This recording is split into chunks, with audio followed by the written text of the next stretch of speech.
چاہیے۔ سب سے پہلا کام آپ صلی اللہ علیہ وآلہ وسلم نے کہا تھا، لمبی امیدوں سے بچ جاؤ، مت سوچو ابھی میں جوان ہوں گا، پھر میں بوڑھا ہوں گا، پھر جا کے مجھے بخار ہوگا یا کوئی مسئلہ ہوگا، غم آئے گا، پھر مجھے دل کی بیماری لگے گی۔ یہ عام لوگوں کی سوچیں ہیں۔ پھر ڈاکٹر کے پاس جائیں گے، پھر کچھ دن میں ہاسپٹل میں رہوں گا، لوگ عیادت کے لیے بھی آئیں گے، پھر آخر کرتے کرتے فوت ہو جاؤں گا۔ فرمایا اذا امسیت فلا تنتظر الصباح، شام ہو جائے تو صبح کا انتظار نہ کرنا، وَإِذَا أَصْبَحْتَ فَلَا تَنْتَظِرِ الْمَسَاءَ، صبح ہو تو شام کا انتظار نہ کرنا، یہ امیدیں لمبی لگانا چھوڑ دے۔ صلاح اول هذه الامة بالزہد والیقین ویہلک آخرها بالبخل والامل، صحیح الجامع کی روایت ہے۔ اور دوسری روایت نجا اول هذه الامة بالزہد والیقین، پہلے لوگوں کو نجات ملی، ان کی اصلاح کا راز یہ تھا، ان کے اندر یقین تھا، اللہ کی ذات پر بھی، قرآن پر بھی، آخرت پر بھی، موت پر بھی، اور ان کے اندر زہد تھا۔ زہد یہ ہے ہر وہ چیز جو اللہ کی راہ میں رکاوٹ بنے اس کو چھوڑ دینا۔ ان کے اندر تقوی تھا، اور امام بغوی رحمۃ اللہ علیہ نے تقوی کی عجیب تعریف کی۔ فرمایا تقوی یہ ہے جب تک انسان اپنے آپ سے دوسروں کو افضل نہیں مانتا وہ متقی بن ہی نہیں سکتا۔ سبحان اللہ، یہ وہ بات ہے امام بغوی کی جو حدیث کی روشنی میں انہوں نے کہی کہ عمر رضی اللہ تعالی عنہ، عبد الرحمن ابن عوف رضی اللہ تعالی عنہ عالمی منڈی میں صف اول کے تاجر ہیں، صف اول کے نمازی ہیں۔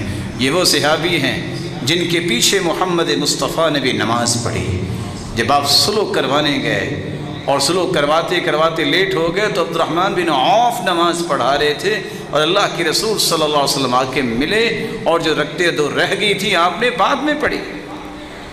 یہ وہ صحابی ہیں جن کے پاس سعد رضی اللہ تعالیٰ عنہ کی بیٹی نظر آئی، اس کے دیکھ کے کھانا کھاتے کھاتے چھوڑ کے رونے لگ گئے۔ کہتے ہیں یہ اس انسان کی بیٹی ہے، ہوا خیر منی، وہ مجھ سے اچھا تھا۔ حالانکہ اشرا مبشرہ میں سے عبد الرحمن بن عوف ہیں، کہتے ہیں یہ اس کی بیٹی ہے جو مجھ سے اچھا تھا۔ رسول اللہ صلی اللہ علیہ وآلہ وسلم نے اسے فرمایا جب صبح کرو تو شام کا انتظار نہ کرو، شام کرو تو صبح کا انتظار نہ کرو۔ لمبی امیدیں یہ امت کے آخری لوگوں کو ہلاک کر دیں گی، اور بخل ہلاک کر دے گا۔ بخل کا معنی صرف یہ نہیں ہے کہ آپ مال نہیں خرچ کرتے، اپنی صلاحیت، اپنی صحیح رہنمائی اور مشورہ، اپنا وقت، اپنی ہر وہ صلاحیت جس سے آپ امت کو نفع دے سکتے ہیں اس کو خرچ کرنے میں بخل کرنا، یا اپنے بناوٹی اصول کشید کر کے اس کے مطابق صلاحیتوں کو لگانا، یہ وہ بخل ہے۔ مال کا بخل اتنا خطرناک ہے کہ قیامت کو وہ گنجا سانپ بن جائے گا۔ یہ صلاحیتیں جو اللہ نے عطا کی ہیں جس سے آپ امت کو قائم کرنا اور اس کو کھڑا کرنے کا کردار ادا کر سکتے ہیں، اتحاد و اتفاق اور یگانگت کے ساتھ۔ اگر اس میں بھی بخل ہوا تو یہ سزائیں بھی کل قیامت کو تیار ہوں گی۔ کیا کمال کا فکر تھا ابن القیم رحمۃ اللہ علیہ کا۔ وہ کہا کرتے تھے مال کا بخل جو ہے وہ تو وہ کر سکتے ہیں جن کے پاس مال ہو، لیکن مال امیروں کے پاس ہوتا ہے۔ صلاحیت کا بخل جو ہے یہ غریب بھی کرتے ہیں، کیونکہ اکثر غریب لوگ زیادہ صلاحیتوں والے ہوتے ہیں۔ اور جتنا بھی دیکھا گیا ہے کہ بڑے بڑے کام ان لوگوں نے کیے ہیں جو پیسے کے پیچھے نہیں گئے۔ حسن بصری رحمہ اللہ تعالی کی بات کو دلیل بناتے ہوئے جب انہوں نے کہا بیٹا ذرا جا کے دیکھو مسجد میں پہلی صف میں کون بیٹھے ہیں؟ دوسری تیسری میں کون بیٹھے ہیں؟ تو شاگرد نے آ کے بتایا سارے فقیر ہی بیٹھے ہیں۔ کہا بیٹا ایک بات یاد رکھنا، قیامت کو بھی یہ صفیں اسی طرح ہی بننی ہیں، قیامت کو بھی صفیں اسی طرح ہی بننی ہیں۔ اللہ کے نزدیک وہی ہوگا جو آج دنیا میں پہلی صف میں ہوتا ہے۔ اور صحیح بخاری کی روایت ہے جو جتنا پیچھے رہتا ہے فَأَخَّرَهُ اللَّهُ، اللہ اس کو بھی اتنا اپنی رحمت سے دھکیل دیتے ہیں، پیچھے کر دیتے ہیں۔ ایسے تو نہیں اللہ کے رسول نے فرما دیا تھا لو علم الناس لو يعلم الناس ما في النداء والصف الأول ثم لم يجدوا إلا أن يستهموا عليه لاستهموا عليه، اگر لوگوں کو پتہ چل جائے اذان کا اور اس کی فضیلت کا اور پہلی صف کا تو ان کو قرآ ڈالنا پڑے تو قرآ ڈال کے وہ آ کے پہلی صف میں بیٹھے۔ اسی لیے صحابی نے قرآ ڈالا تھا کہ اذان میں نے کہنی ہے، دوسرا کہتا تھا میں نے کہنی، قرآ ڈالا گیا۔ وَلَوْ حَبْوًا، پیدل چل کے آنا دور کی بات ہے، گھٹنوں پہ رینگ کے آنا بھی پڑے تو پہلی صف میں پہنچیں۔ اتنی فضیلت ہے۔ ہر کام کی پہلی صف میں کھڑا وہی ہوتا ہے جس نے اللہ کے ہاں پہلی صفوں میں کھڑا ہونا ہے۔ اور حدیث کے الفاظ 120 صفیں قیامت کو ہوں گی جنتیوں کی، 80 صفیں صرف اس امت کی ہوں گی اور باقی 40 صفیں 1,24,000 پیغمبروں کی امتوں میں سے ہوں گی۔ یہ بھی ایک بہت بڑا اعزاز ہے اس امت کا کہ اس امت سے جنتی ان کی 80 صفیں ہوں گی اور 40 صفیں باقی تمام امتوں کی۔ رسول اکرم صلی اللہ علیہ وآلہ وسلم نے موت کی تیاری کا دوسرا طریقہ بیان کیا ہے۔ یا من بدنیا اشتغل وقد غرک طول العمل الموت یأتی بغتتا والقبر صندوق العمل۔ یا من بدنیا اشتغل، اے دنیا میں اپنے سر مارنے والے، ملے گا کچھ نہیں ہے۔ تم نماز پڑھ لو، روزہ رکھ لو، تمہاری دنیا بھی دین بن جائے گی۔ تم اللہ کی مرضی کے مطابق دنیا کے بھی معاملات کر لو تو وہ دنیا نہیں رہتی، وہ بھی دین بن جائے گا۔ مرضی اپنی نہیں، رب کی مرضی کے مطابق آ جاؤ گے، تمہارا شاپ پہ بیٹھنا، پھٹے پہ بیٹھنا، کسی آفس میں بیٹھنا بھی عبادت بن جائے گا۔ الموت یأتی بغتہ، موت اچانک آتی ہے۔ اے لمبی امیدوں میں گمراہ ہونے والے، وقد غرک طول العمل، لمبی امیدوں نے دھوکہ دے رکھا، یہ کروں گا، یہ کروں گا، یہ کروں گا، کرتے کرتے کرتے ہوتا وہ ہے جو اللہ نے فیصلہ کیا اور پتہ چلا وہ تو جی فوت ہو چکا ہے اور دفنایا بھی جا چکا ہے۔ مت لمبی امیدوں کے پیچھے لگو، بلکہ ہر وقت گناہوں سے توبہ کی جائے۔ رسول اللہ صلی اللہ علیہ وسلم نے فرمایا تھا ان للتوبة بابا عرض ما بين مصراعيه ما بين المشرق والمغرب لا يغلق حتى تطلع الشمس من مغربها، توبہ کا دروازہ کھلا ہے، کسی وقت بھی ہو سکتی ہے، کوئی وقت مقرر نہیں ہے، قیامت تک یہ کھلا رہے گا۔ اور اتنا بڑا دروازہ جتنا مشرق و مغرب کا فاصلہ ہے، اتنا بڑا یہ توبہ کا دروازہ ہے۔ یہ اس دن بند ہوگا جس دن قیامت ہوگی۔ من مات فقد قامت قیامتو، جو فوت ہو جاتا ہے اس کی قیامت تو قائم اسی دن ہی ہو جاتی ہے، اسی موت سے پہلے پہلے، بلکہ موت کی غرغراہٹ سے پہلے پہلے۔ حدیث میں آتا ہے توبہ کر لو، ان اللہ یقبل توبۃ العبد ما لم یغرغر ما لم یغرغل، دونوں روایتیں ہیں۔ موت کی غرغراہٹ، جب انسان بات کرتا ہے سمجھ نہیں آتی، کہ وہ وقت ہوتا ہے فَإِذَا بَلَغَتِ الْحُلْقُومِ، جب روح ہنسلی تک پہنچ جاتی ہے، وَعَيَنَ الْمَلَكِ، فرشتہ نظر آ چکا ہوتا ہے اور اس کی نظریں ٹک جاتی ہیں، کچھ کہنا چاہتا ہے نہیں کہہ پاتا، ہمت نہیں ہے۔ عمر بن عاص رضی اللہ تعالی عنہ بڑے بہادر انسان تھے، کہا مجھے تعجب ہوتا ہے ان لوگوں پہ جو دیکھ رہے ہوتے ہیں، جو بات کر رہے ہوتے ہیں، موت آ جاتی ہے تو کم از کم بتا ہی دے کیا ہو رہا ہے، موت کی تکلیفیں کیسی ہے۔ لیکن بتاتے نہیں۔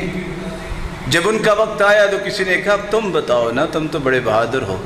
کہا مجھے لگتا ہے ایسا ہے کہ ساتوں کے ساتوں آسمان میرے اوپر گر پڑے ہیں، مجھے ایسے ہی لگ رہا ہے کہ ساتوں کے ساتوں آسمان میرے اوپر گر پڑے ہیں۔ آپ سوچ سکتے ہو کہ جس کے اوپر آسمان گر پڑے اور اتنا بڑا آسمان، اس پہ کیا بیتتی ہوگی۔ تیسرا کام، موت کی تیاری وہ کر سکتا ہے۔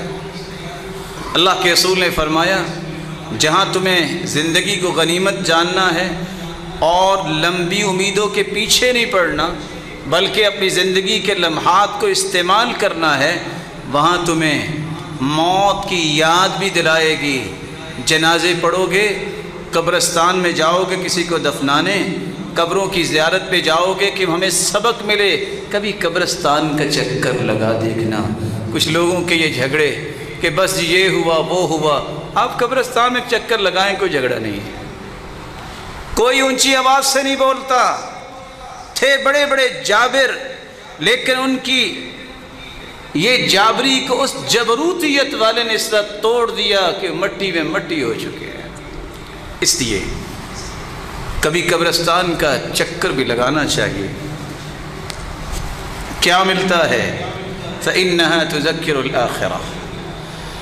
مسلمانوں، میں نے تمہیں پہلے قبروں کی زیارت سے منع کیا تھا، قبرستان نہ جانا ابتدائی اسلام میں، بعد میں اجازت دی تو 5 کاموں کے لیے کہا، اس لیے جاؤ تذکر الآخرہ، تمہیں آخرت یاد کروائے گی۔ جامع ترمذی کی روایت ہے 1053۔ دوسرا، تم جب قبرستان کا چکر لگاؤ گے تو ہوگا کیا؟ ترق القلب، جب تم قبریں دیکھو گے اچھا یہ بھی تھا یہ بھی تھا، تمہارے دل نرم ہوں گے۔ تیسرا کام، تدمع العین، تمہاری آنکھوں سے آنسو آ جائیں گے اور تمہاری آنکھوں کو سمجھ آئے گی کہ ہاں یہ رونا جو ہے اس بات پہ دلیل ہوگا کہ تمہارا دل ڈر گیا ہے۔ اور چوتھی بات، وَلَا تَقُولُوا هُجْرًا، غلط بات نہ وہاں کہنا۔ اور اگلی روایت کے الفاظ ہیں وَلَا تَقُولُوا مَا يُسْخِطُ الرَّبِّ، ایسی ہر بات سے بچ جانا جس سے رب کی ناراضگی ہو۔ اور بعض آثار میں جس میں علماء نے کلام بھی کی ہے، تزہد الدنیا، انسان کی دنیا کی رغبت دور کرتی ہے۔ لیکن یہ تو وہ قبریں ہوں گی نا جو سنت کے مطابق کچی قبریں بنی ہوں، کس طرح کھائیاں نظر آئیں تو وہاں آخرت یاد بھی آتی ہے، اپنا آپ بھی یاد آتا ہے، میں نے بھی یہاں اس طرح کی جگہ پہ آنا ہے، وہاں رونا بھی آتا ہے۔ اور جہاں قیامت کی نشانی کا ظہور ہو چکا ہو، حدیث میں آتا ہے لا تقوم الساعة حتى تضطرب آلیات نساء دوس، دوس قبیلے کی عورتیں رقص کریں گی، اس وقت تک قیامت نہیں آئے گی۔ اور کہاں کریں گی؟ حول ذی الخلصہ، ذو الخلصہ بت جو بنا ہوا ہے اس کے پاس رقص کریں گی۔ آج بڑے بڑے قبے اور بڑے بڑے دربار اور وہاں رقص بھی ہوتا ہے، شاید کہ گھروں میں اتنا مہنگا پتھر لگانا نصیب نہیں ہوتا، جہاں شریعت کی مخالفت کرتے ہوئے وہاں پتھر لگائے جاتے ہیں، وہاں کیسے موت یاد آتی ہے، وہاں کیسے آنسو آتے ہیں، وہاں کیسے آخرت یاد آئے گی؟ وہاں تو ایسا سلسلہ نہیں ہو سکتا، وہ تو کھائیاں نظر آئیں گی۔ نہا رسول اللہ صلی اللہ علیہ وسلم ان تجسس القبور وان یبنى علیها وان یکتب علیها وان توطا، اللہ کے رسول نے پختہ قبر بنانے سے بھی منع کیا، اس کے اوپر بلڈنگ بنانا، اس کے اوپر تعمیر کرنا، کوئی دربار کی شکل اس طرح کی کوئی بھی ایسی شکل دینا، اس سے بھی منع کیا ہے۔ کتبے لکھ لکھ کے لگانا، اس سے بھی منع کیا ہے۔ اور قبروں کی بے حرمتی سے بھی منع کیا ہے کہ انسان بھی چڑھا پھرے اور جانوروں کو بھی چھوڑ دے، پرواہ نہ کرے، قبروں کی حرمتی سے بھی منع کیا۔ چوتھا طریقہ جس سے موت کی تیاری ہوگی، اس موت کو یاد کیا جائے۔ اکثروا ذکر ہادم اللذات، کثرت سے موت یاد ہو، دل میں یہ خیال آئے نہ جانے کب دنیا سے چلے جانا۔ فما ذکرہ عبد قط، ابن حبان کی روایت 2982، جس بندے نے موت کو یاد کیا ہوگا کیا؟ ہم موت کو یاد کرتے ہیں، بیمار ہوتے ہیں۔ حدیث کہتی ہے جو موت کو یاد کر لے وَهُوَ فِي ضِيقٍ إِلَّا وَسَّعَهُ عَلَيْهِ، اگر کسی کڑن یا تنگی میں ہے اللہ اس کے دل میں فراخی پیدا کر دیتے ہیں۔ موت کا خوف کیا، اس کو یہ فکر ہوتی ہے کہ میں پھر جلدی سے تیاری سے چلا جاؤں، اس کی تنگیاں ختم ہوتی ہیں۔ اور یہی وجہ ہے کہ سلف کہا کرتے تھے جو موت کے خوف سے بیمار ہوتا ہے یہ اس کے ایمان کی کمزوری کی علامت ہے، جو موت کے خوف سے تیاری میں لگ جاتا ہے یہ اس کے ایمان کی بلندی کی نشانی ہے، کیونکہ اللہ کے رسول نے فرما دیا وَهُوَ فِي ضِيقٍ إِلَّا وَسَّعَهُ عَلَيْهِ وَلَا ذَكَرَهُ وَهُوَ فِي سَاعَةٍ إِلَّا ضَيَّقَهُ عَلَيْهِ۔ اگر وہ دنیا میں اس طرح مگن ہے، پرواہ اسے کو نہیں، موت کا خوف آ کے اس کو ادھر سے توجہ ہٹا کے وہ دنیا کو تنگی کی طرف لے آتا ہے کہ نہیں، جنت میں اس سے بڑی نعمتیں ہیں، مجھے اس کے بارے میں سوچنا چاہیے، دنیا تو گزر ہی جانی۔